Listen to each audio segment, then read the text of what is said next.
I want to mention that we're going to continue with these webinars, and we're calling them Topic Tuesdays. So these particular webinars, the April 7th and the April 21st webinar, are for extension employees only. We are offering on the alternating weeks. We're opening these up to the public. So if you have a friend or a neighbor or a family member who would be really interested in these topics, just let them know that like April 14th, we'll be opening up the Moving Forward While Standing Still. And then April 28th, preparing mentally to go back to the office. So a little bit about what those are. One is going to be about how to stay motivated. You know, we're all kind of locked down and secured in place, but we need to keep moving forward. And so how do we do that? So I'll share with you some tips and techniques on how you can stay motivated. The April 21st one is about actually thinking about going back to the office. Just at the time we might get adjusted to being at home in our jammy pants and no makeup and whatnot, it's probably going to be time to really thinking about how to mentally get prepared to go back. So we'll talk about that later in April. And then we've got a really special offering coming up in May. May 5th, it's a 3-part series, the 5th, the 12th, and the 19th. For those of you who have taken your emotional intelligence assessment, and for those of you who have not, we're going to be offering that report to you. And we will cover then how do we tap in, how do we use what we know about our emotional intelligence to really help us navigate through these difficult times. This particular series will be at a fee of $240. However, the April 7th and the April 21st session, those are going to be at no charge. So just like today, go ahead, join the link that Brianna sends out, and we hope to see you back on the 7th and the 21st. All right. So I want to hear from you right off the bat. We've all been home about a week. So I want to know if you can use your chat, and I'll stay quiet for a little bit and turn it over to Brianna. But what have you seen as the biggest obstacles now that you're facing as a leader and as a manager and as an employee? So let us hear from you. What are you facing that's been an obstacle to working from home?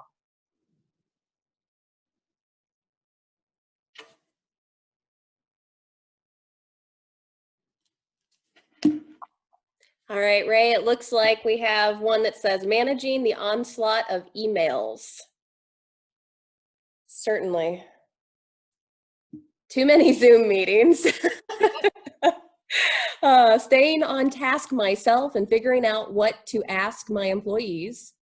Keeping a regular schedule. I'll throw in there, I think, having my husband home and family members home during this time who are also all working remotely. Family interruptions, yeah, Barb said that as well. Managing emails and Zoom meetings, balancing the little ones, kids and work. We're certainly all being put in tough situations right now with having to homeschool and work at the same time. Trying to teach my daughter and still work, trying to keep in contact with my YPA. Not having my office. Let's see, getting into the work groove. No commute to signify the start and stop of the work week. Internet instability. Distractions at home. Dealing with employees that are not handling this well. Hopefully we can learn from today's topic then. Trying to get into a routine with myself and my family. Routine's certainly a struggle. All right, they're slowing down, Ray. So Well, all of those things are kind of on the agenda for today. Some of them I'm definitely going to take a back seat to because I'm not a therapist. But I do want to give you some tips and techniques. And if you read the email that came out earlier about the ADM meetings, you'll see that there were some resources available to you. So if you or one of your employees is kind of struggling emotionally and mentally, I absolutely encourage you, make sure that they're aware that those resources are available to them. Of course, you can't force them to do anything, but mentioning them more than once and letting them know that they can take advantage of those up to 5 sessions at no charge. Of course, it'll be another Zoom meeting for you, but I think it'll be well worth it if somebody is struggling with what's going on. So according to our friends at Business to Community, one of the biggest obstacles that they're hearing about is people being able to unplug. It's so easy when your laptop's just sitting there on your kitchen counter, or, you know, to think of an email that you need to send off at 7 o'clock at night. And so really thinking about unplugging. So many of you talked about a routine. And I think instead of just falling into a routine, one of the things that I'm going to recommend that you do as a leader is you establish the routine. So talk about it with your family, who's going to be doing what and at what times. Talk about it with your employee, what those expectations are. And we'll unpack that a little bit more as we move forward, but definitely unplugging. Just the loneliness, the social isolation. I'm used to the energy of my colleagues, and right now it's just me. And so it is hard, but I know I've gone out on my deck and I've gone out in my front yard, and we've got a great thing in our neighborhood called the bear hunt. And everybody's putting bears in their windows. And so it's just a way to connect socially, but not in the same space. And so we've got to take care of ourselves when it comes to that emotional need. A lot of people, the ability to collaborate, just bounce ideas. We have to be right now much more intentional at communicating those things, keeping a pad of paper close by when those aha moments arrive, and jotting them down so that either you know you're unplugged and you're going to stay unplugged, but remembering to tell your colleagues in the morning about what was going on, or an idea or an aha that you had. So several of you have mentioned distractions, distractions from home, and that could be balancing the homeschooling of your kiddos, or even just regular daycare issues related to that. So again, you've got to be very intentional at making a plan for how to do that. I would also, once we unpack some of these slides, be thinking about your employees who are dealing with those things, even if you might not be. So we've got to learn how to balance those distractions. If we happen to be in a different time zone, that might not be affecting us so much here in Missouri. But just from you guys, just staying motivated. If you aren't motivated, your people won't be motivated. So you've got to do some things for you, so that when you do write to them in an email, when you do have them on the phone, when you're doing a remote like this with a Zoom, that your energy, your positivity, your confidence shows to them. And so, you know, sometimes we got to fake it till we make it a little bit, but the reciprocity that comes from displaying that to them will come back to you. So you've got to do things to keep yourself motivated. And I'll give you some tips on that in a minute. Figuring out, you know, when am I going to take vacation? How am I going to take vacation? How is this going to impact that?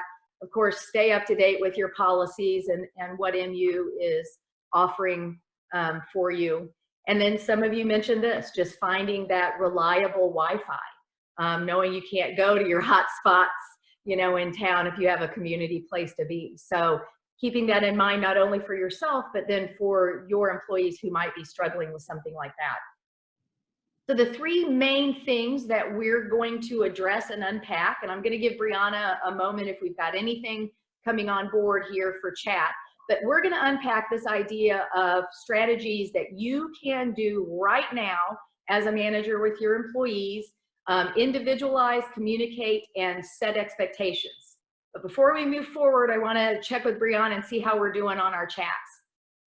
We're doing good. I think we have one person, Jessica Trussell, says that they have a Mizzou bear in their window. So certainly playing along with ways to communicate with each other now. Awesome.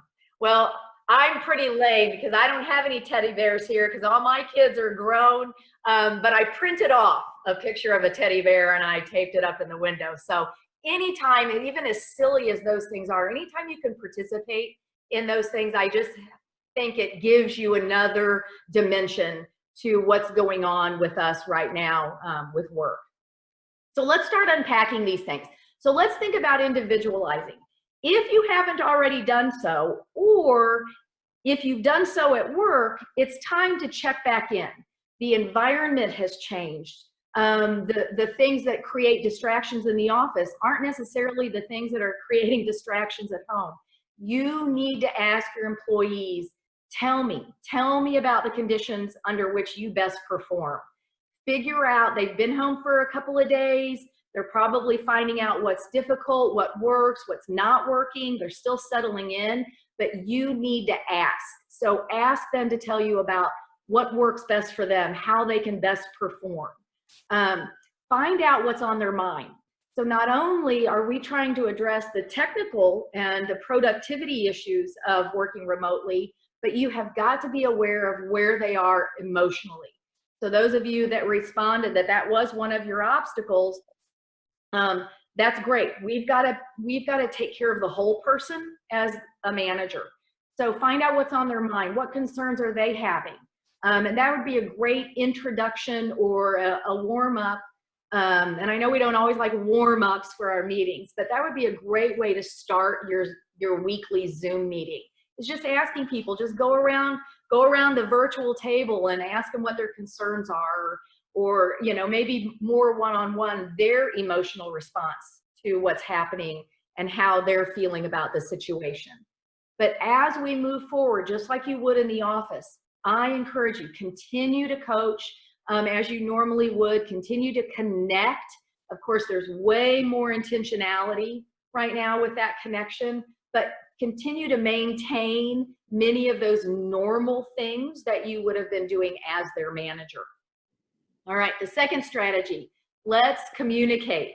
So we got to figure that out. We got to decide how we're going to communicate.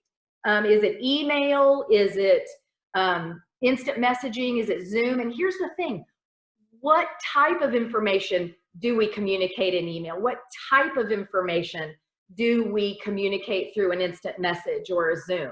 So you've got to figure out the ways we communicate, but you also have to figure out what's appropriate in each of those modes of communication. So what things are we going to do on an email? And here's my suggestion. Don't try to solve problems via email. Pick up the phone. Perfect example happened yesterday.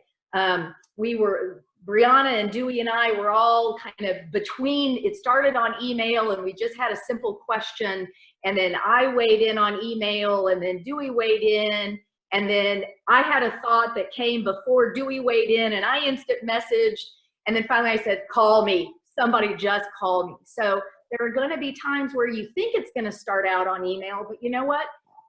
By just the slight delays in responses, we didn't know where we were in the conversation. So pick up the phone. And I'll have to say, usually we defer to Brianna for all of our technology needs, but I was the one who figured out the conference call. Yay! So I'm learning lots of new skills, even being at home. Decide how often. And that's important. When we meet each other in the office, it's an automatic. But now we need to have that schedule of check-ins. One thing I love, and those of you that wrote, in the chat as your obstacle, like, when do I start my day? I love this, and I'm going to give some kudos to Brianna, because when we're in the office and Brianna comes down the stairs, and her office is the last one at the end of the hall. It's just like, good morning, everyone, and she breezes through. What I love is that's the first text message I get in the morning, and that I've used as the start of my day. I'm already up, I'm roaming around, but until Brianna is like, good morning, everyone, I don't lock it in.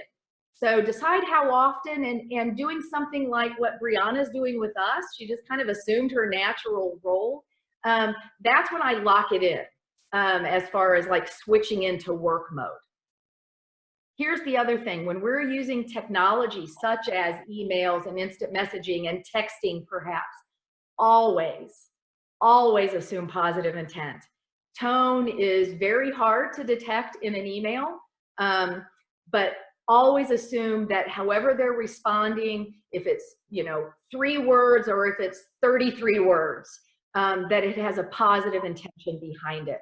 And so I think our mindsets as managers, knowing that they might be dealing with something else going on, that it's not always in their, in their negativity, but it's maybe just in their haste between, making sure that hot bowl of soup doesn't fall onto their kid's lap, and giving you a response. The other thing is respond as quickly as possible. I know that, we're not just sitting there waiting, but a lot of times we are, and we need to have that kind of access. So to the degree that you can, respond as quickly as possible, even if it's to say, you know what, give me 10 minutes. I got to do this and I'll be right back with you. And that way they know you're not just ignoring them. I definitely encourage you to pad your communications with some socializing. So, we've decided that we're going to meet virtually through a Zoom meeting every other week. We can do it more than that, but that's an intended time. But we've got to spend time kind of reacquainting, what's going on. So pad that socializing in. What's the craziest thing you've done that's new and your family's never done before? So definitely make sure that you're building that in. Don't just go straight for the work and only the work. You've got to have time to do that. The other thing that's really fun that you can think about, and maybe this is, in addition to that, is you need to be thinking out loud. So those of us that are external processors, that's easy. But for those of us that are more internal processors, you need to get it out there in some form. You need to either be messaging them, maybe even creating a little video about what's your thinking, what's your reasoning. They need to hear those things, where they could pass by your office and pick up a different vibe or even stop in for 30 seconds. They don't have that access. So you have to be very intentional now with making sure they know what your thinking is. So make it easy for them to do those kinds of things. The last one, and then after we talk about expectations, I'll turn it back over to Brianna. Or if you guys have any questions, now's a great time to get those into Brianna.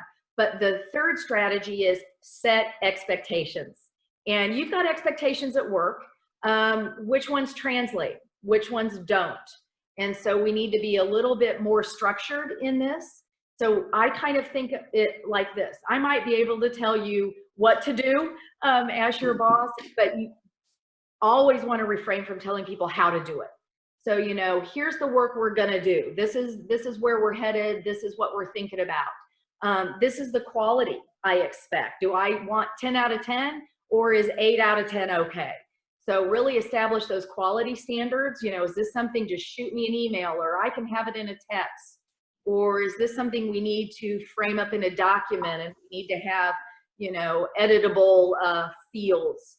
And then what's the deadline? Be mindful of setting those deadlines. What might be just inherent in the office when we pick up the vibe from each other, we understand the urgencies of certain things just by being together in the same space. We don't always have that here. So definitely talk about the deadlines. The same for those of you that are still seeing or encouraging your employees to see customers. Make sure that stays top of mind too. Here's how we're going to engage with our customers. Here's how we're going to maintain those standards with our customers.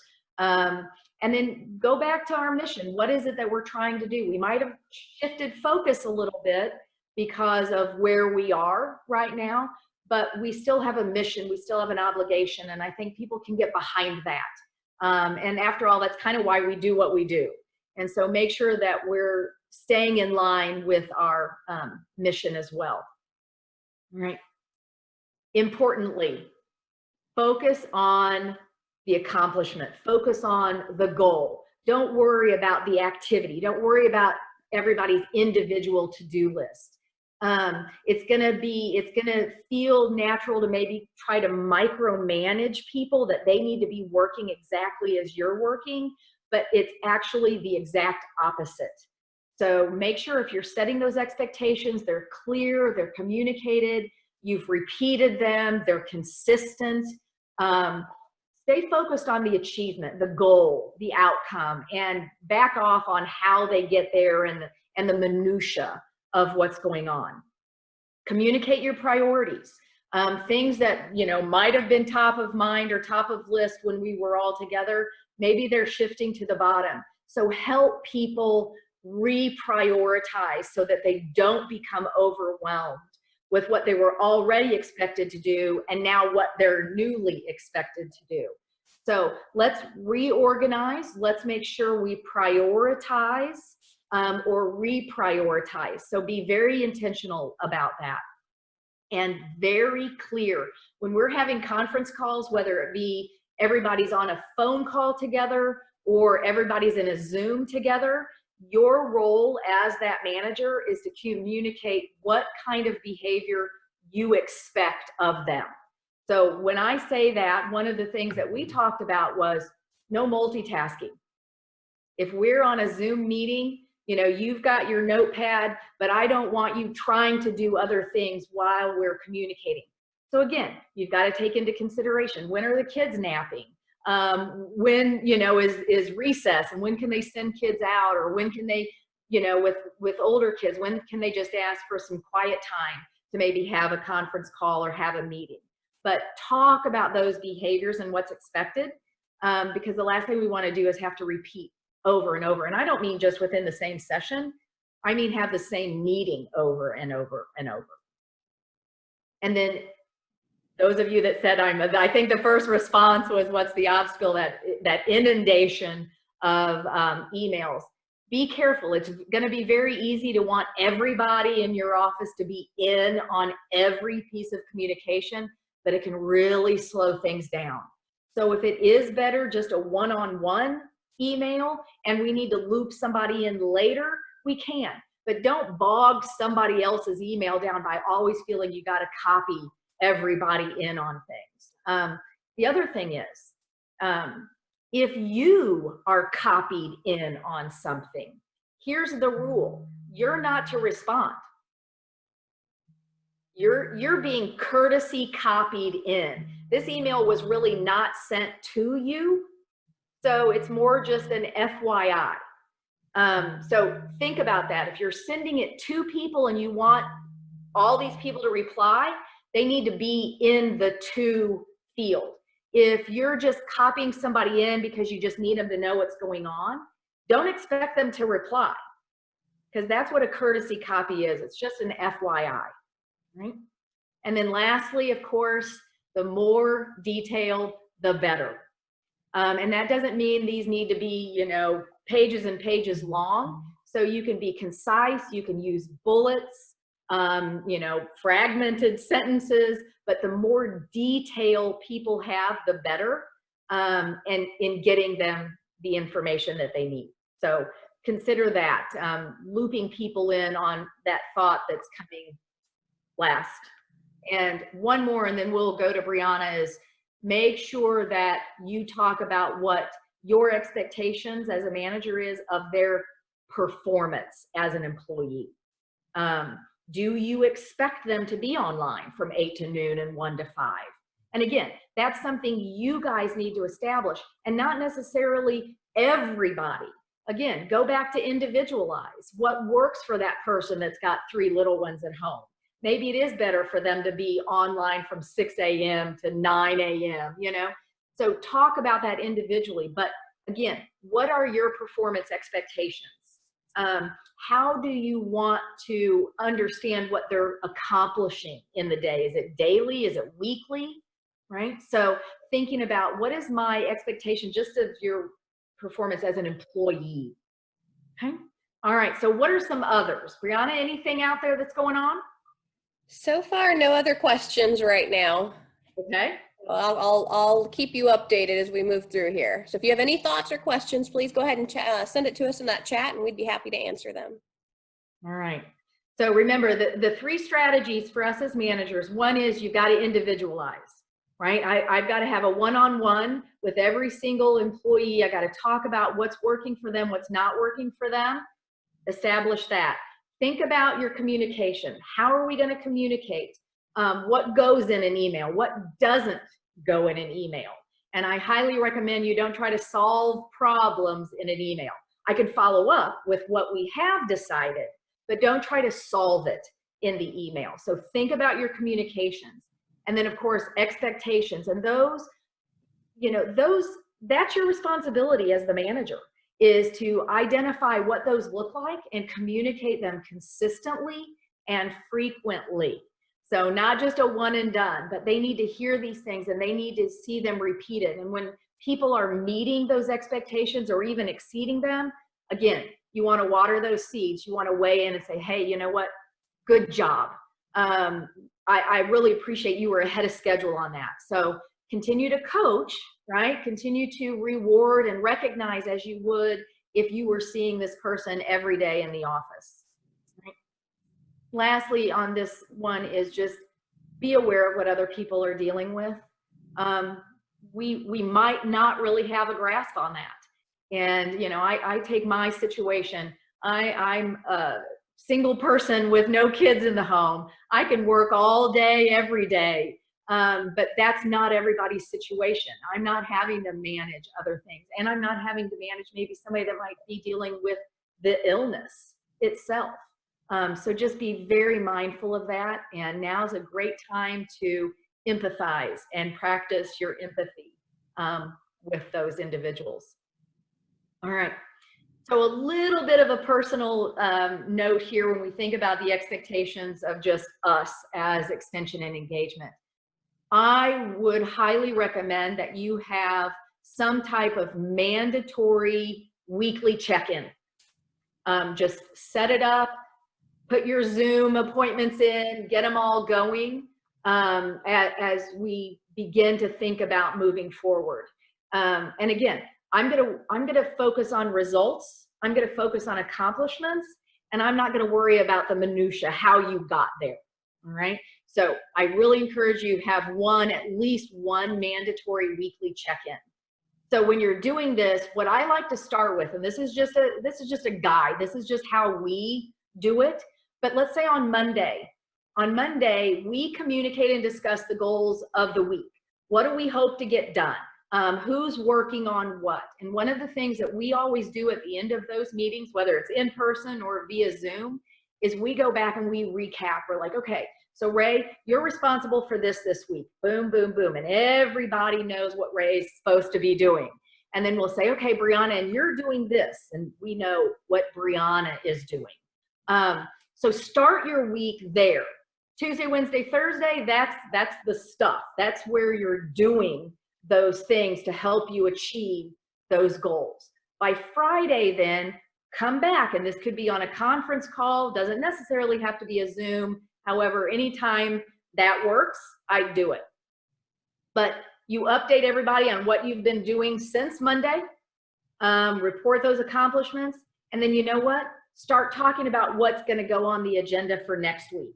And what this does is this Monday through Friday, it creates what we call a cadence of accountability, right? And you're establishing kind of a rhythm to the work that you're doing. So Monday, we set those goals, we talk about what we're doing. Tuesday, Wednesday, Thursday, we're executing. Friday, we report on what we've been doing, and we begin thinking about what's next week.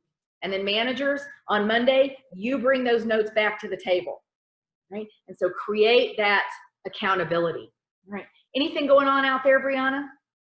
Yeah, we have a couple people that are asking about the PowerPoint, saying this is great information, asking about getting the PowerPoint. This PowerPoint, the whole webinar is being recorded and will be provided to the marketing and communications team so that we can post that on our My Extension Way, the internal website. So we'll have that information in there. We have someone else who said that they actually use Outlook and they put their activities as they work on them in Outlook throughout the week and have a once a week meeting. Nice. And then we also somebody's asking about getting a copy of the weekly plan template. Okay, sure.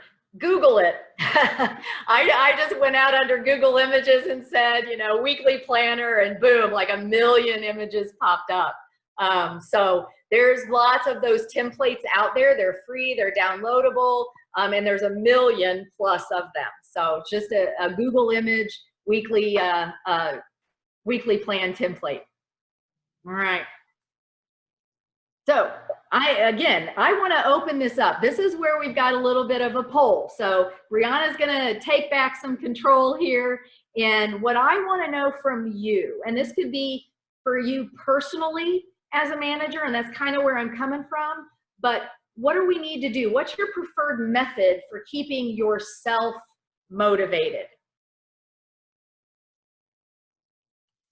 So she's got some options up here for your poll. Weigh in, and then we'll see what's going on. But these are some recommended motivational activities.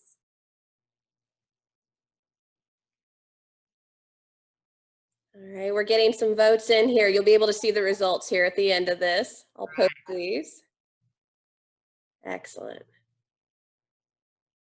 I weighed in. And if you did choose other, I'm looking here in the chat room, go ahead and let us know what that other item is. What is it that's keeping you motivated? And we'll check the chats. Give me about another 15 seconds or so.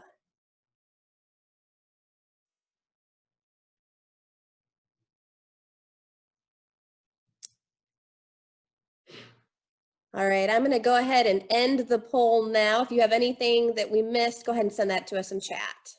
Sure. And those options, we're going to unpack and talk about each of those options. But wow, a lot of you are talking about a routine. So that's great. You're going to have a different routine, of course, in your home office than you are at the real office. Having a check sheet. And I put in there a time check sheet, because some people are naturally competitive. And so if you've scheduled an hour for an activity and it takes you 50 minutes, you know what? Don't start the next thing for those 10 minutes. Go ahead and reward yourself, you know, that you were ahead of schedule. I see not a lot of people are scheduling some lazy time or quiet hours.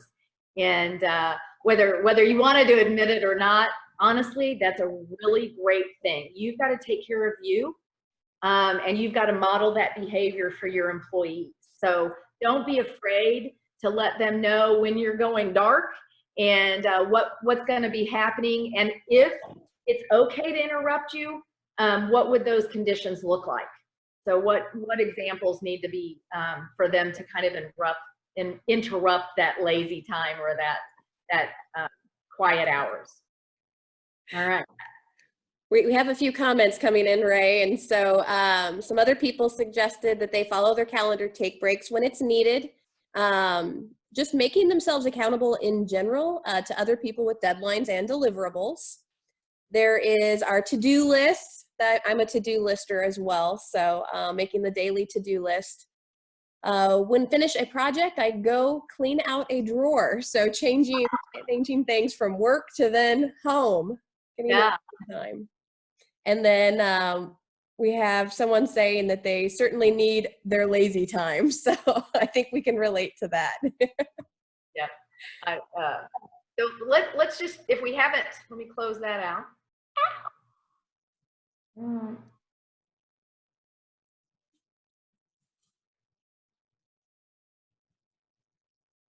All right. So let's talk about some of those a little bit, but definitely get yourself in a routine. Routinize what can be routinized, right? Always, those of you that have seen me, I probably have said this every time I speak, but control the controllables. So if something can be routinized, go ahead and routinize it, because there's enough other stuff going on right now that we can't control. So I'm glad to see a lot of you are buying in on that one. We talked about the time checklist, and I encourage you, you know, thinking about that lazy time or those quiet hours, again, communicate that to your colleagues. You know what? I'm offline after 7 p.m. You know, unless it's life or limb, I'm out. I'm not going to check emails, you know, so let people know those things. but also when can your power hour be? And that was an activity that I learned at a previous employer where, you know, we would socialize during the day and we'd, you know, do our normal thing. But then from like 1 to 2 in the afternoon, everybody buckled down. Nobody left their office. Nobody left their cubes. And we just had what we called a power hour.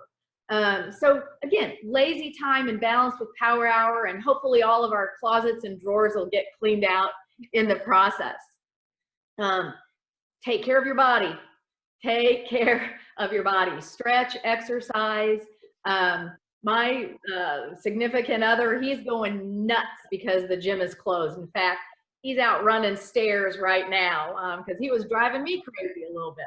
So definitely stretch and exercise. We've done a little activity where we put actions on a playing card, and then we just kind of play war. I don't know if you've ever heard of war, but whoever has the highest card wins. And then whatever activities on that card. So maybe it's like 10 push-ups, or, you know, it's like run around the kitchen table, and just some kind of fun, silly things that just release that energy and all of that cortisol that builds up, kind of our stress hormone. So we've got to take care of that. And we've got to find ways then to release the happy hormones, the oxytocin and the adrenaline and those kinds of things. So take care of yourself, stretch, exercise, make it a game. There's lots of things going on outside, online for you to take care of. Another thing is, I'm sure if you've been on any social media, you see, you know, people are going crazy. They can eat anytime, and they've got their restaurant right in their own office space. But prep your meals. Really think about what those look like. If now's the time, great time to teach kiddos how to read a recipe and how to make measurements. So use that as an opportunity to bond, but definitely prep your meals and prepare those things. And importantly, you need to discipline yourself with your devices and your distractions. And that comes by setting those boundaries and communicating those boundaries. And you know what? We teach people how to treat us. So by establishing boundaries and then not living according to those boundaries, you just teach people that it doesn't matter what I say. So if you've established those boundaries and you have disciplined yourself in a certain way, it's going to be ever so important to stick to it, right? And teach others and model for your employees that behavior, all right? Okay. Now, as time goes on, you know, the first indication was, hey, we're back April 13th. You know, we were excited. Now it's May. So we don't know. So over time, continue to see how your employees are evolving, what's changing in their world, what schedules have kind of settled in, what routines, what habits are settling in. Stay open, be transparent. Maybe some things you wouldn't have communicated about previously related to health or emotional wellness. Be open about those things and create that dialogue, and over time, pay attention to those. And be prepared. I thought this was kind of interesting when I was doing my research, but you know what? We might get very well adjusted being at home. And it might be a little bit more of a battle to get people to transition back to the office. So as leaders, as managers, you need to be thinking about that. And if you notice, one of our free webinars in April will be about mentally preparing to go back and what you can be doing and what you can help your employees do. Because, you know, at some point, come on back. And so we've got to be thinking about that after we've settled in. Some people might not want to, so just know that. But importantly, and being mindful about this, is incorporate some fun.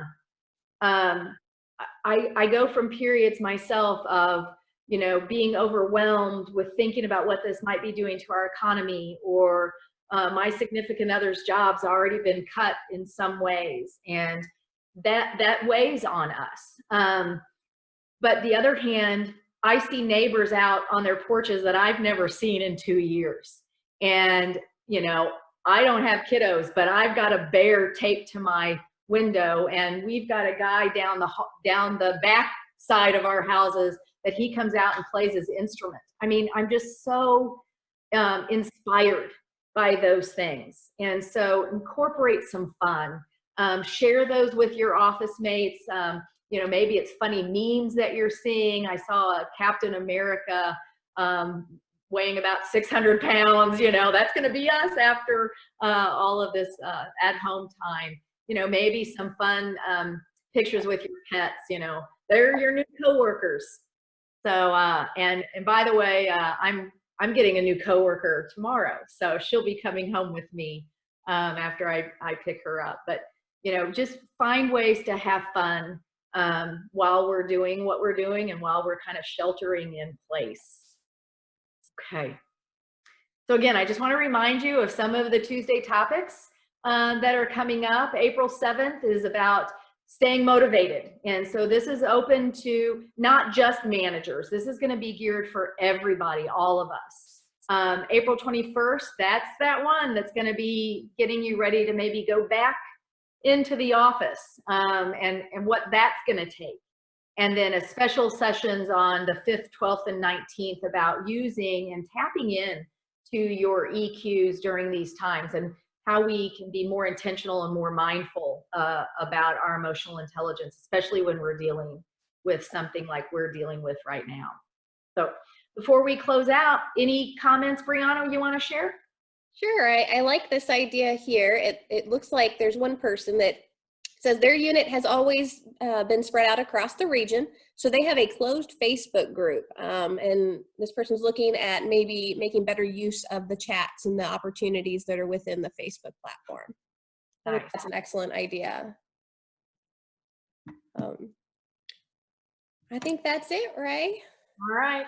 Well, with that Facebook, they have a video call option. So if you don't happen to have an Apple phone or an iPhone that has FaceTime, Facebook actually has a video option. So I've been video chatting with my grandkids, kind of keeping them company while their parents are doing the work that they're doing.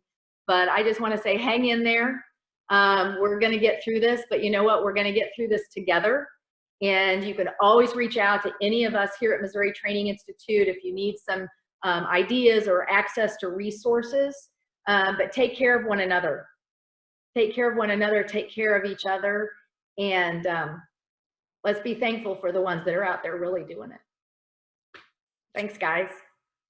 Thank you, everyone who joined in. I will be sending out an evaluation. We hope you'll fill out. We're really going to be using this to gauge our effectiveness and planning for future workshops. So please take a moment to fill that out, and I'll send out more information in the coming weeks for how you can register for those other free webinars. Hope everyone stays safe. See you in April. Bye, guys.